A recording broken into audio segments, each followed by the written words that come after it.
Welcome back to the channel. It's time for the big NXT review, baby.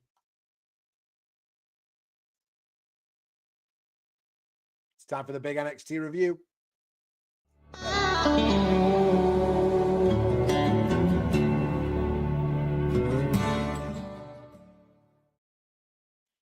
Panicked me then, that was. I didn't think it was going to work. Hey, it's Scott Barrett, and welcome back to the Burning Truth. And it's time for the big NXT review. Yes. This was the go-home show before Stand and Deliver, so you know it was packed. Ethan Page gets the win. Trick and Femi nearly throw hands again. Javon Evans, that man is ready to shock the world. And Hank and Tank finally stopped being the punchline and punch their way into a title match. Let's break it all down, segment by segment, beefed up, just like we like it. So I suppose the first thing I want to talk about is the Fatal 4-Way that opened the show. Totally delivered. We kicked off the night, straight heat, Ethan Page, Wesley, Eddie Thorpe, Lexus King in a no DQ, no count out, free for all with one thing on the line. That title shot at the new North American champion, Ricky Saints. And the lads did not disappoint. Tower of Doom, tick. Creative combo spots, tick. Everyone hitting finishes in rapid fire, tick, tick, tick. But when the smoke cleared, it was Ethan Page that pulled the trigger on the twisted grin and punched his ticket to Stand and Deliver. I think for me, Page winning was the right call. He's got a history of Ricky Saints. Momentum's behind him. And now the back's, now he's on the big stage to prove himself again. I don't think he walks out with the gold, but I do think he walks out ready for Raw or SmackDown, if I'm totally honest. What else? Hank and Tank. This was good. Hank and Tank ran the gauntlet for real this time.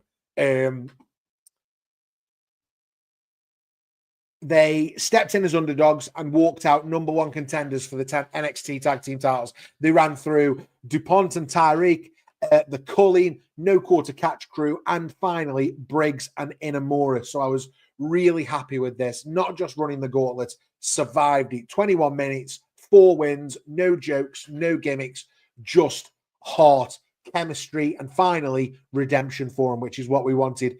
I loved it, if I'm honest. So Hank and Tank haven't excited me over the last 3, 4, 5 weeks.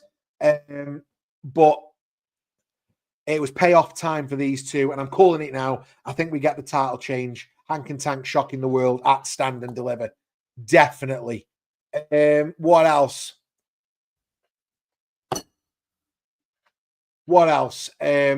Javon Evans stands tall. Trick and Femi fall apart again. So the final segment was about building the NXT title match at Stand and Deliver. And this worked a treat as well. So Trick dropped a fire promo. Femi shut it down cold. And Javon, he came out and stole the show. He called out Trick as Carmelo 2.0 again. He checked Femi's ego. And he talked about coming from nothing and making this moment his.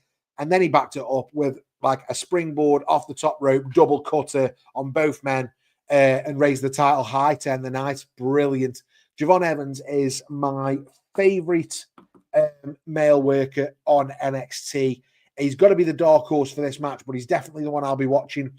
I keep saying it. He's got sort of this intangible Jeff Hardy likability factor that you just don't get every day.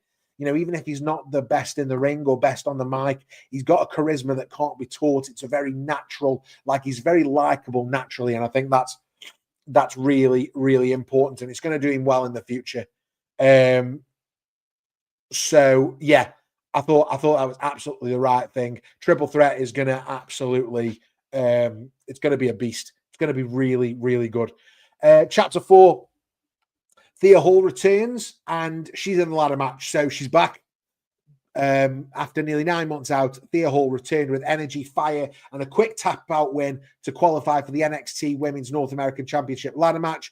Now added to the field, we've got Zarya, Kalani Jordan, Sol Rucker, Izzy Dame, Lola Vice, and Thea Hail. Really, really good.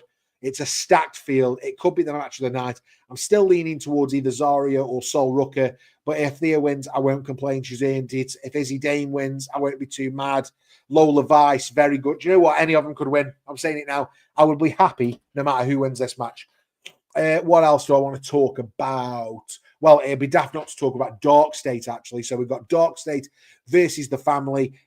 Stacks went rogue and went and organised himself a parking lot brawl with Darkstate.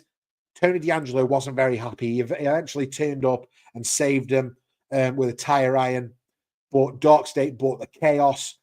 Family bought fire extinguishers, car hoods, and a fake wall. They got absolutely wrecked. I think Tony showing up with that crowbar and clearing house was really good. But what was even better is that he made one thing clear, and that's that it isn't over till it's done the right way. I'm still calling it. I think Stacks is turning. Darkstate's not just chaos, it's calculated. And I think Tony D is about to learn that the hard way. So I think Stacks turns on Tony D and goes with Darkstate. I definitely think that's going to happen. What else? Do you know what? Video packages this week were phenomenal and made the card for Stand and Deliver feel really big. Jordan Grace had one where she showed off the transformation from chubby indie girl to powerful, raw, and inspiring. Julia's was brilliant, calm and confident, dangerous as ever.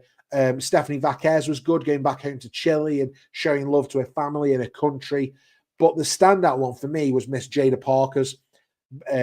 Heartfelt, hometown pride, proper future champion vibes, and a bit out of character for who I expect is supposed to be a heel on the show, but was really, really good. If you get a chance, go back and watch the Jada Parker sort of package interview this week on NXT because it was fabulous. It was by far the best thing on the show for me, Jada Parker's. And it now makes me want her to want to win that four-way the most at Stand and Deliver on Saturday. So I wanted to win, but who knows what will actually happen. Either way, the women's title match is going to bang. Don't sleep on it. They're giving it the big fight treatment for all the right reasons. So on this very short, big NXT review this week, what hit? Well, Ethan Page earning the title shot was good. Hank and Tank's moment finally arriving, good. Thea Hall's return and instant impact, really good. And Javon Evans owning the main event spotlight was really good as well. And he almost feels like the forgotten man, similar to how Io Sky's being treated on Raw in that women's triple threat. And I wouldn't be surprised if Javon Evans got something out of this match. Either way, I think he'll look fabulous. What missed for me this week? A few gauntlet, clunks timing-wise. Gauntlets are great, but I didn't think this one was fabulous. The parking lot fight was a little bit TV cheese for me. Was a bit, and Roxanne Perez, whatever the story is with her, I still feel a bit of a disconnect with it. I'm not quite sure what we're doing with Roxanne Perez this close to Stand and Deliver. So yeah, for me, definitely something to work on for. Mind you, I mean, Stand and Deliver Saturday. Who knows where we're going to be on Saturday with the Roxanne thing? Hopefully something happens on the night.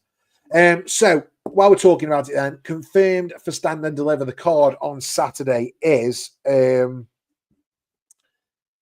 we've got women's tag team elimination match on the pre-show. That's Metaphor, Lash Legend, Jakara Jackson versus Fatal Influence, Fallon Henley and Jacy Jane versus Tatum Paxley and Gigi Dolan versus Roxanne Perez now and Cora Jade. But again, pre-show doesn't really matter, does it? We've then got a 6-man tag team match where the D'Angelo family, being Tony, Stacks, and Luca, are going to take on Darkstate. We think it's going to be Dion Lennox, Cutler James, and Sakon. I still can't say it. In a 6-man tag. We've also got that ladder match now for the women's North American title. Zarya, Kalani Jordan, Sol Rucker, Izzy Dame, Lola Vice, and Thea Hall. Looking forward to that. The tag team titles will now be on the line with Hank and Tank getting that championship match against Nathan Frazier and Axiom. The men's North American title, Ricky Saints versus Ethan Page. The 4-way for the women's title. Oh my God. So many good matches on this card. Stephanie Vaquer, Julia, Jordan Grace, Jada Parker. Oh, it's, fabulous, fabulous booking. And then the main is the NXT Championship triple threat match. Femi defends against Trick Williams and Javon Evans. Really quickly, who do I think the winners will be? Difficult to say, but let's say the 6-man, I expect Darkstate to win. The ladder match, I'm going to say...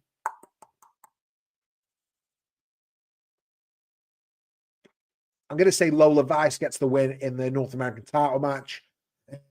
Hank and Tank win the tag titles. Ricky Saints beats Ethan Page.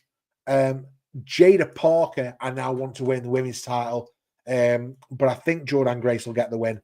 And for the NXT Championship, I think Femi retains. And that is my predictions. And actually, that's it for this week's big NXT review.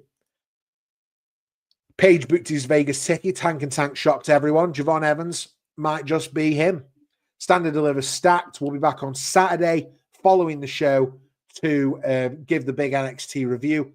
It's free to do, so just get on with it. Hit that like button. Subscribe to the channel. We've got loads going on in the Burning Truth. We're trying to get to 1,000 subscribers, so every single subscription really helps. So please, if you enjoyed the video, hit that subscribe button.